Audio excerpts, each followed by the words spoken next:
Hallelujah, praise God. Good evening. Patuloy po tayo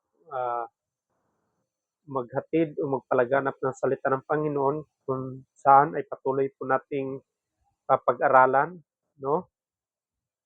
Yung about baptism. Nung una po ay pinag-aralan po natin ang baptism, ang definition ng baptism, then kung ano po ang ah, symbolism, no? Ang simbolo po ng isang bautismo, yung water po, no? Ano po ang simbolo ng tubig at saka yung inimmerse ka na at saka yung itinaas ka na sa tubig. Inimmerse ka sa tubig, then tinataas ka na sa tubig, no? Pinag-aralan po natin, then pinag-aralan din po natin bakit kailangan po, no, na ikonsidera natin ang isang water baptism o ang baptism, no?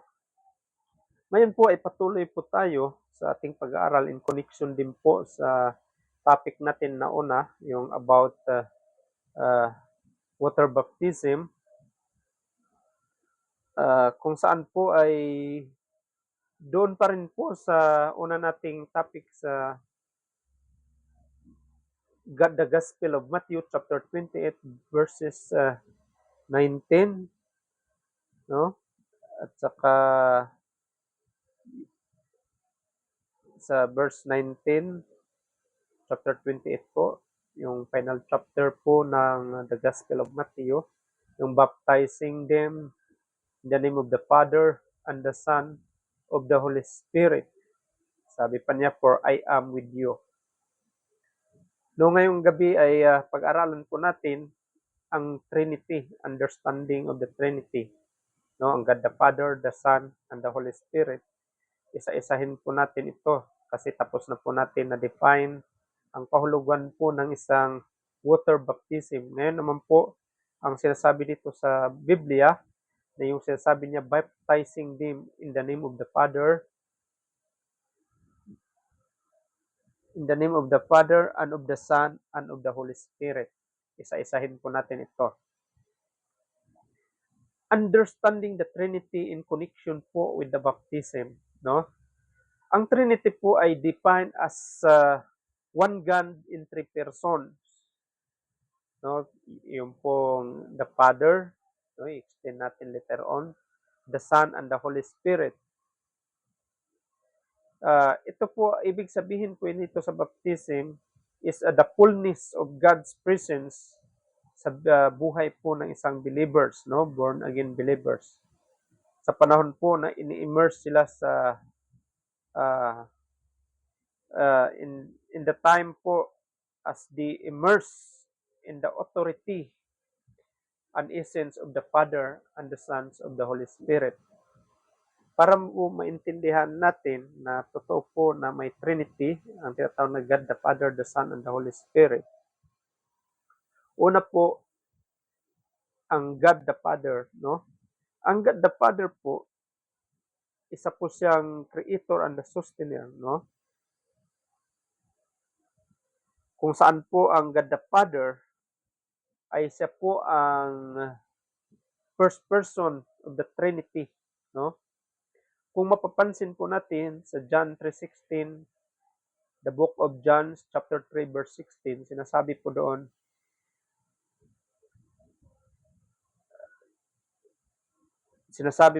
na sinasabi po dito, basahin po natin, no?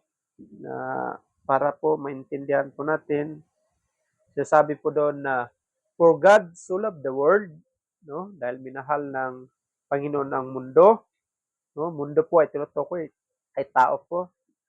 That was for God so loved the world that He gave His only one unbegotten Son, no? Begotten Son, referring to Jesus, that whosoever believe in Him should not perish but have everlasting life, no?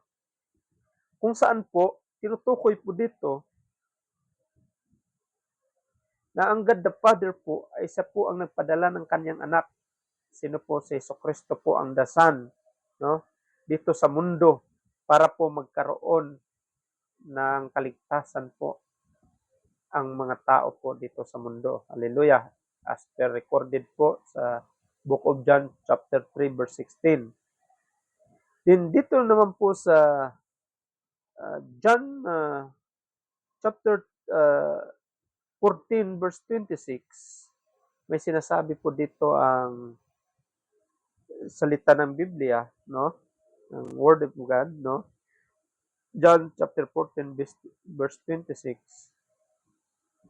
Basahin po natin at sa gayon po ay malaman po natin ang katotohanan dahil ika nga sabi nila, uh, pag malaman natin po ang katotohanan, if we know the truth will set us free po. Hallelujah, praise God.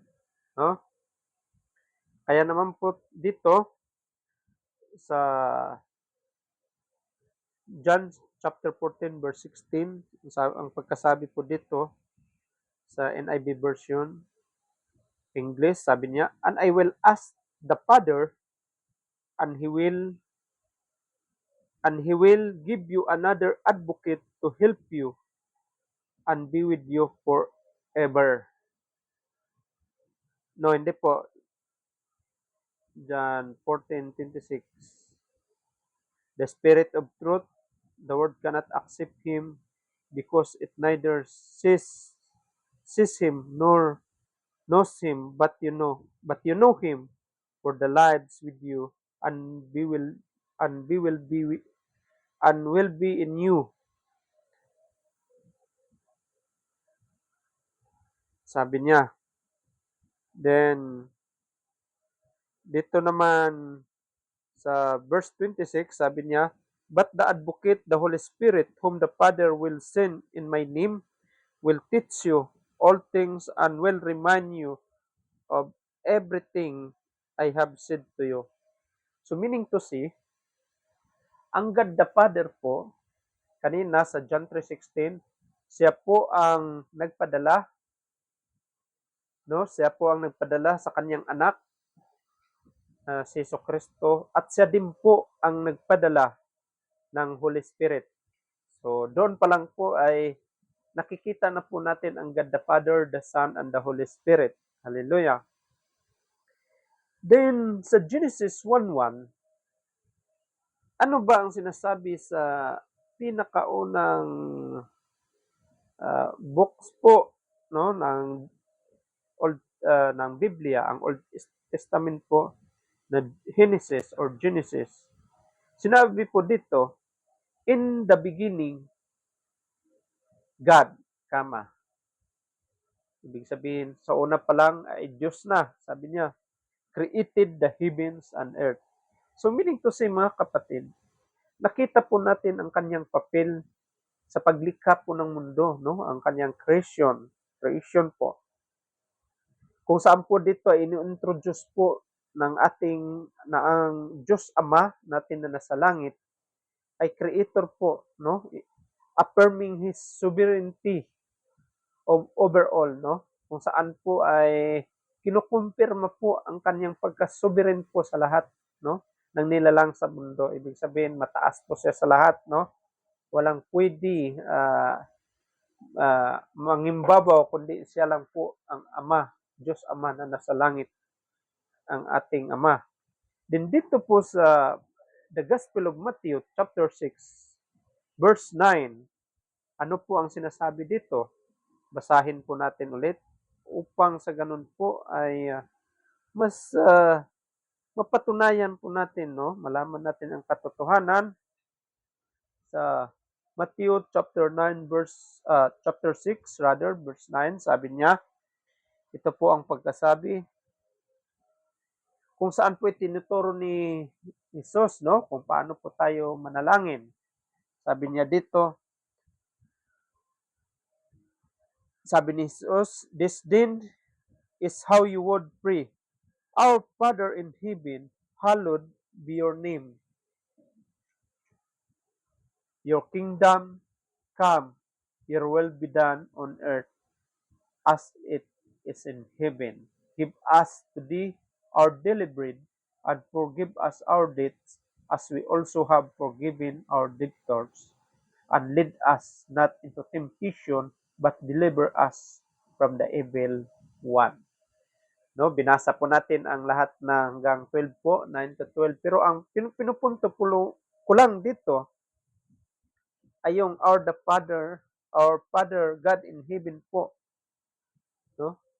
So dito po si Panginoong Hesus po ay tinuturuan po tayo, no, na mag-address ah na ang God the Father po ay ating Ama, no? Kung saan po ini-emphasize po, no? Emphasizing his relational aspects, no? Kung saan po tayo po mga mananampalataya po, born again believer, iniimbitahan po tayo, no, to relate to God intimately as our Father, no? Kung saan po highlight po ang personal connection, no? Bagamat po si Jesus, doon pa lang po pinaalam ni Jesus na may God the Father po, no? Ang ugnayan niya sa God the Father. Kasi po, si God the Father po, siya po ang creator, source of life. Siya po ang nag-sustain sa lahat.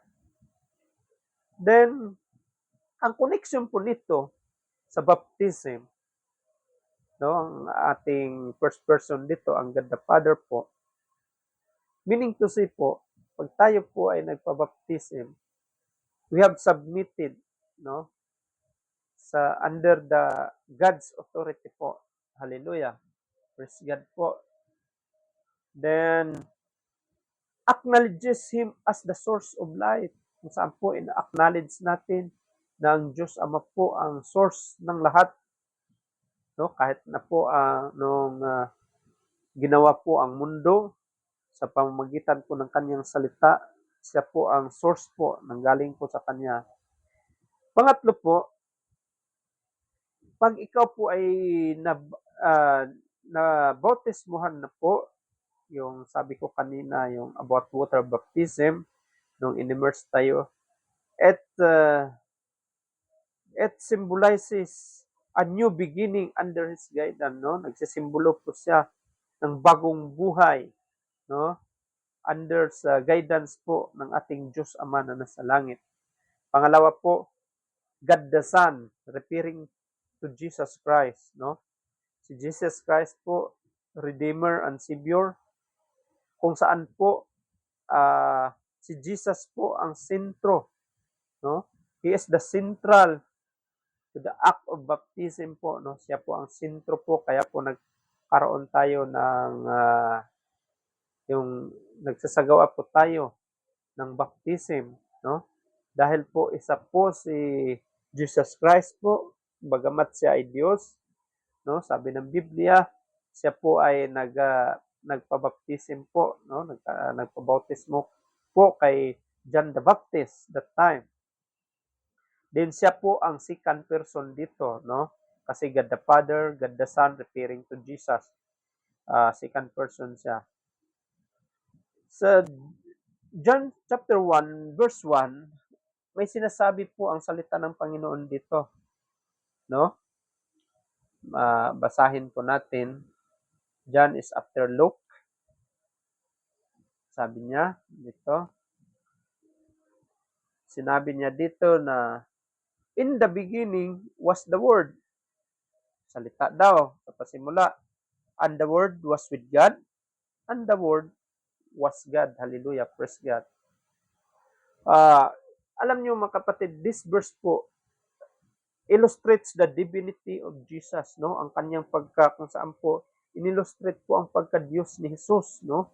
And his integral role, ang kanyang importanteng role po, papel sa paglikha po ng mundo. Hallelujah, praise God. Then, sa John chapter 14, verse 6, may sinabi po ang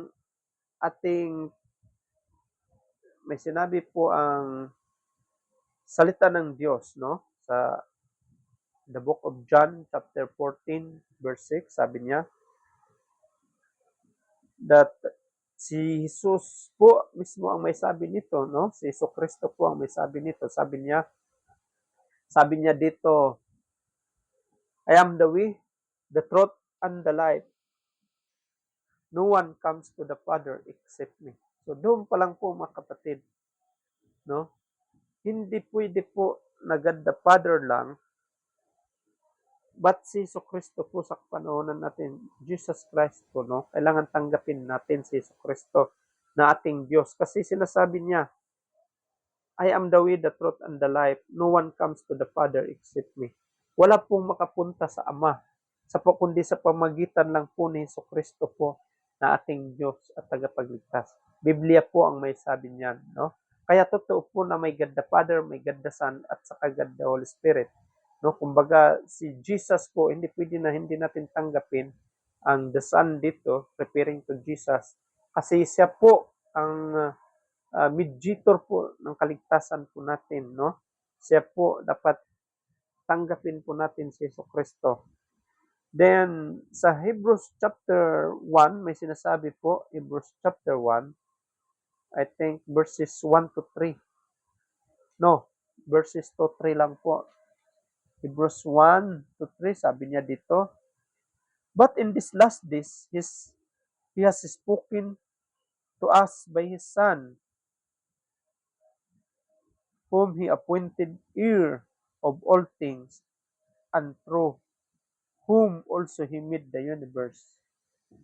So meaning to say, sa panahon kasi natin ngayon, si Jesucristo, no, kung sa panahon nila Abraham, directly po nakikita nila ang Diyos, ang God the Father po nagsasalita.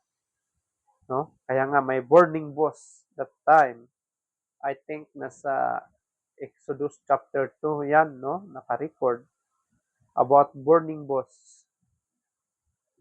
About kay Moses, no? The time na nasa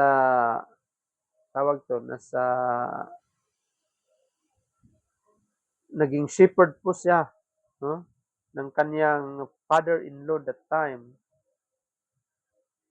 Doon po niya chapter 3 po pala na experience niya ang tawag na burning bush kung saan ay na-record po ito sa Exodus chapter 3 verses 1 to 6 po mga kapatid, no?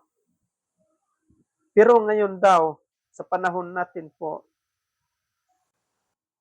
but in this last days po, no, the end times po, He has spoken to us by His Son, no? Ang si Jesucristo po ang nakikipag-usap sa atin, no? Whom He appointed heir of all things, and through whom also He made the universe. So hindi pala talaga pwede na da-direct tayo sa God the Father, kundi mayroon pong Jesucristo, si Jesus po, no? Ang mediator po. Requirement po siya pala talaga na kasali siya sa baptism, God the Father, God the Son. Kasi nga, inano si Jesucristo dito, no, klaro yung nabasa natin. Then, dito sa John chapter 10 verse 30, may binabanggit po ang salita ng Panginoon dito. No? Dito sabi niya, John chapter 10 verse 30 po, sinasabi dito, anong sabi dito? Sabi niya, I and the Father are one. Hallelujah, praise God. Meaning to say po mga kapatid, in-emphasize po ang kanyang unity sa kanyang Ama, kundi ang ating Ama po ang God the Father po, no? Especially po sa kanyang mission po dito sa mundo. Kumbaga, umaakto po siya in behalf po sa God the Father po. Meaning to say, these sins po, their work is unified, and Jesus' actions demonstrate the Father's will. No? Para bang unified kuman siya, no? ang God the Father, the Son, and the Holy Spirit. Isa po ang mission niya, ngunit iba-iba pong function, parang ganun siya. Then ang connection po nito sa baptism, so tinatawag na baptism in the name of Jesus, no? Signifies po, ano po ang sinisignify nito? Acceptance of His sacrifice po. Ang pagtanggap po natin sa kanyang sakripisyo sa Kalbaryo. Kaya po, ang simbolo ng baptism ay namatay tayo, no? Kasama ni Kristo Jesus. Pinatay ang luma nating pagkatao kasi na-transform na tayo, na-create na tayo, na bago na tayo dyan kay Kristo Jesus. Pangalawa, commitment to follow Him. No? Isa po itong commitment na ang pagsunod po natin kay Jesus. Yung sinabi ko kanina, dying to sin, next, last one, dying to sin and rising to new life in Christ. Yung kung matandaan natin yung about sa baptism, naka-record po yan sa Romans chapter 6 verse 4. So, new life na tayo, nag-symbolizes po new life. 2 Corinthians chapter 5 verse 17, sabi niya, if anyone is in Christ Jesus, he is now new creation. The old has gone and the new has come. No, malinaw po ang sinasabi ng ating Panginoon. Then the last one po, the Holy Spirit. Ang Holy Spirit po natin ay isa po ang comforter and guide. No? Isa po siyang third person po sa Trinity. Sa 2 Corinthians chapter 13, no? 2 Corinthians chapter 13 verse 14. May sinasabi po dito mga kapatid. Hallelujah. 13:14. May sinasabi po siya. 13:14. Ano po ang pagkasabi dito? Sabi niya, isa pong benediction ito, sabi niya, may the grace of the Lord Jesus Christ and the love of God and the fellowship of the Holy Spirit be with you all. Hallelujah. Praise God. So dito pa lang po mga kapatid, no? Klarong-klaro na po na may Trinity talaga. Binabanggit na po ang Trinity dito, no? Ano ulit ang Trinity? Ang sabi dito sa Biblia, God the Father, no? God the Father, God the Father, God the Son, and the Holy Spirit po. Hallelujah, praise God. God the Father, the Son, and the Holy Spirit. No? Klaro po sa letter of Paul to the Corinthians, no? Sa 2 Corinthians chapter 13 verse 14, klaro po na nabanggit po ang the grace of the Lord Jesus Christ, no? The love of God and the fellowship of the Holy Spirit. Then sa John chapter 14 verse 16,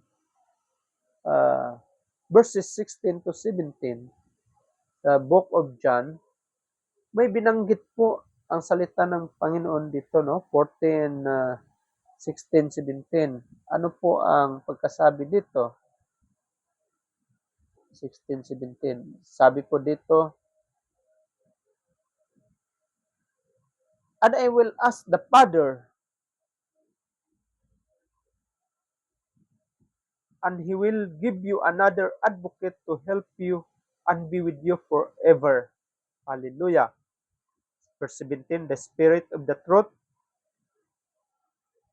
the world cannot accept Him because it is neither sees Him nor knows Him, but you know Him, for He lives with you and will be with you and be in you and will be in you. Sabi sa verse 18, I will not leave you as orphans. I will come to you. Hallelujah. Praise God. So dito mga kapatid, sinasabi po dito na ang Holy Spirit po as an advocate and guide for believers po, ensuring na ang mga anak po ng Panginoon, they are not alone, no? On their journey. Meaning to say, ang Holy Spirit po guiding, empowering, and transforming believers. Hallelujah. Then dito po sa Acts chapter 1 verse 8, may sinasabi po ang salita ng Diyos na naman po, basahin naman po natin para sa ganun ay talagang malaman natin ang katotohanan. Sabi dito, Acts chapter 1 verse 8, sabi niya dito, "But you will receive power when the Holy Spirit comes on you, and you will be my witnesses in Jerusalem and in all Judea and Samaria unto the ends of the earth." Hallelujah. Praise God. So meaning to say, mga kapatid, the Holy Spirit empowers believers to witness and live out their faith boldly. No? Meaning to say, emphasizes his roles in enabling them to witness and spread the gospel, kapatid. So dito klaro po, no, na ang Panginoon po i-empower po ang kanyang mga kaanakan po upang po ay maging andon po ang presensya ng Panginoon, no? Through Holy Spirit, no? Ang Holy Spirit po, pag once na ma-receive natin, no, na-receive natin, magiging witness po tayo, no? Meaning to say, kaya naman po, pag may nandyan po ang Holy Spirit sa atin, totoo ka na born again Christian, hindi ka mahiya na mag-share ng salita ng Panginoon. Kasi, grabe, nag-dwell ang Holy Spirit sa iyo. Kasi sabi ng 1 Timothy chapter 1 verse 7, sabi niya, "The Lord has not given us the spirit of fear, but of love, power, and self-control or sound mind." No? Basahin natin dito, no? Tingnan po natin at para klaro po.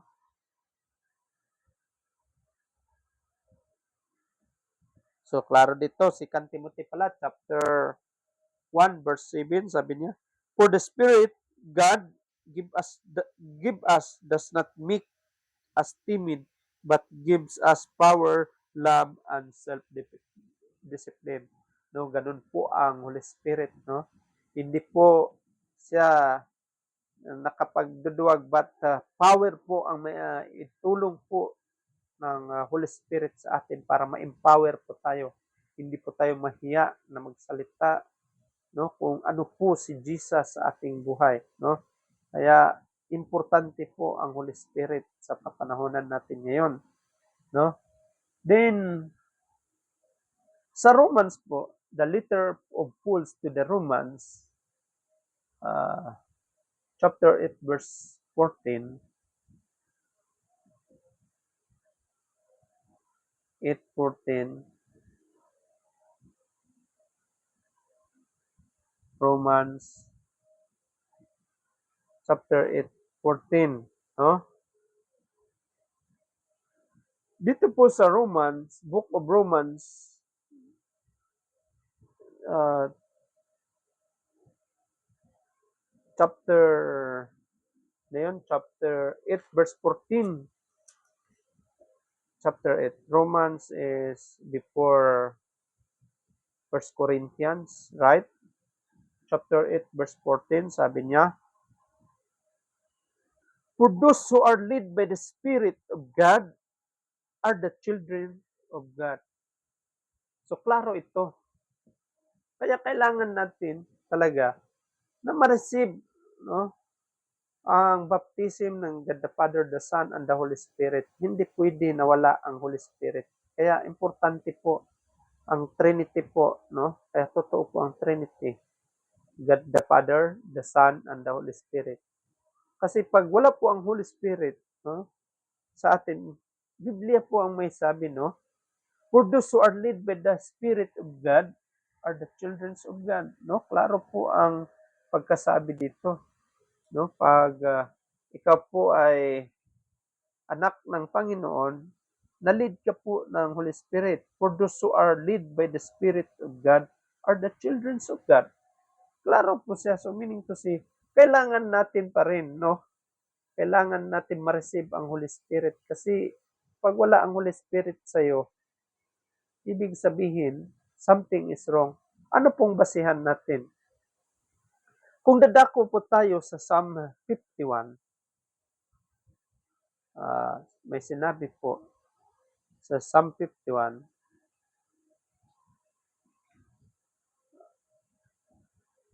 may sinabi po sa Psalm 51, mga kapatid. Itong Psalm 51 po, isa po ito sa pag-repent po ni King David that time po na ni-rebuke siya ni Prophet Nathan, no? Nang nagkasala po siya kay Uriah nung pinapatay niya na si General Uriah ng kanyang army at nung nagkakalunya po siya, no? Nag-commit po siya ng adultery with Bathsheba. May hiningi po siya sa Panginoon, no? Si King David, sabi niya sa Psalm number 51, no? Verse 11.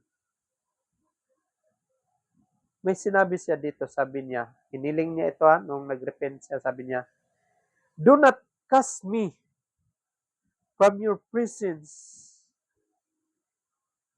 or take your Holy Spirit from me." No? Si King David po mismo, mga kapatid, no? Sinabi pa nga niya, "Create in me a pure heart, O God, and renew a steadfast spirit within me." Sa verse 10 pa yan. Din sa verse 11, sabi niya, "Do not cast me from your presence or take your Holy Spirit from me." Bakit ganun ang panalangin po ni King David? Kasi, mga kapatid, hindi pwede po ang anak ng Panginoon o ang born-again believer na hindi niya ma-receive po ang Holy Spirit, no? Na wala ang God the Father, the Son, and the Holy Spirit. Hindi po pwede na the Son lang i-recognize niya. Kasi kailangan po 100% po ma-receive niya the God the Father, the Son, and the Holy Spirit. Ang importante po ngayon sa kapanahonan natin ay ang Holy Spirit po dapat palagi natin i-recognize. Kasi pag ang Holy Spirit po dwelling in us, no, nakatira po sa ating puso, puro tama po ang ating magagawa, no? Hindi po tayo makagawa ng kalokohan, hindi po tayo matempt po sa mga maling gawain kasi po ang Holy Spirit po mag-convict po sa atin, turuan po tayo, no? Kasi kahit si David po, hiniling po niya na wag mo walain po sa akin o tanggalin, no? O burahin po ang Holy Spirit. Bakit? Kasi pag ang Holy Spirit wala na sa iyo, para kang panis na pagkain, no? Hindi ka na mapakinabangan. So, walang katuturan po pag wala po ang Holy Spirit. Ganun po siya, mga kapatid. So, meaning to say,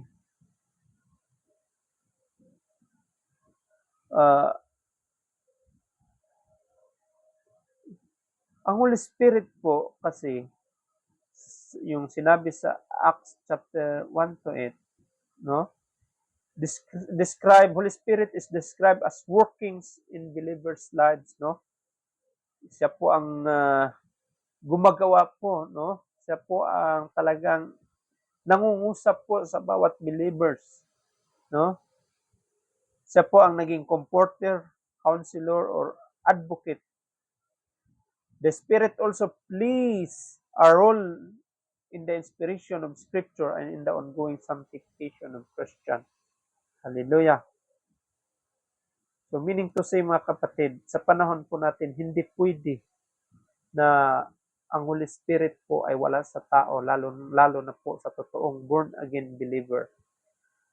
Ang connection po nito sa baptism, so baptism of the Holy Spirit invites the believer to receive the Holy Spirit, no? Dapat tanggapin natin ang banal na espiritu, no? The Holy Spirit. Then, uh, then marking their initiation into a community that is empowered to service and mission. No? Dapat po mga kapatid, ah, hindi pwede po na ang tao na wala po ang Holy Spirit sa kanya. Dapat andun po siya.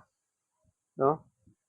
Ah, dapat po nakatira po sa ating puso po. Kaya bilang isang born again believer, hindi pwede na sa panahon na mag-prayer tayo, unahin mo ang God the Father, the Son, then the Holy Spirit po, kailangan i-recognize. Kaya pag manalangin po tayo, palagi ang in the name of Jesus. Importante po siya mga kapatid. In summary po, mga kapatid, kasi understanding of the Trinity po ang in connection into baptism ang pinag-aralan natin. The Trinity teaches us that God is one in essence but exists in three persons po. The Father, the Son, and the Holy Spirit. It's fully God yet distinct in their roles. This mystery is central to the Christian understanding of God's natures and His work in the world. Hallelujah, praise God. Naway sa kulang-kulang mahigit 30 minuto ay may nakukuha tayo, no? Patungkol po sa understanding about Trinity. Muli, magandang gabi po sa lahat. Hallelujah.